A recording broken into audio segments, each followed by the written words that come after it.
يتقدم أصحاب البطاقة الأولمبية الثالثة، الميدالية البرونزية. أجمل ميدالية برونزية قد تكون، أجمل مركز ثالث ممكن أن يكون.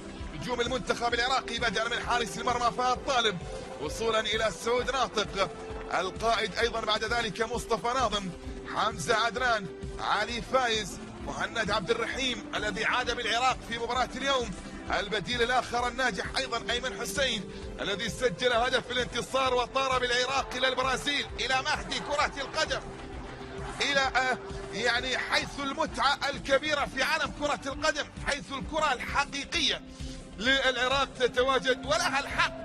المنتخب العراقي يستحق ذلك.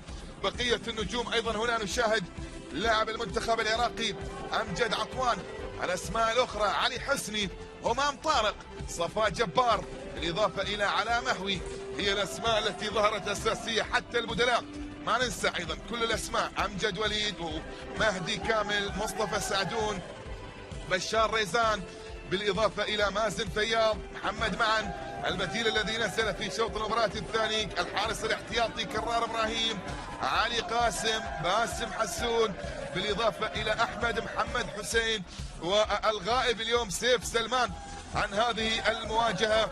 التحية الكبيرة أيضا لمدير الفريق عبد الكريم فرحان، التحية الكبيرة لمدرب الفريق عبد الغني شهد على هذه الأسماء العراقية الرائعة وعلى الجيل العراقي المميز الذي يصعد بالعراق ويصل بها بعد غياب تقريبا 12 سنة من الأولمبياد، يعود للظهور مرة أخرى في البرازيل في ريو دي جانيرو هنالك مع بقية منتخبات العالم تحت 13. عبد الغني الشهد يستحق التحية والتقدير حقيقة، هذا الرجل الذي قدم مستوى مميز ونجح في قيادة المنتخب العراقي إلى الأولمبياد لمرات ومرات.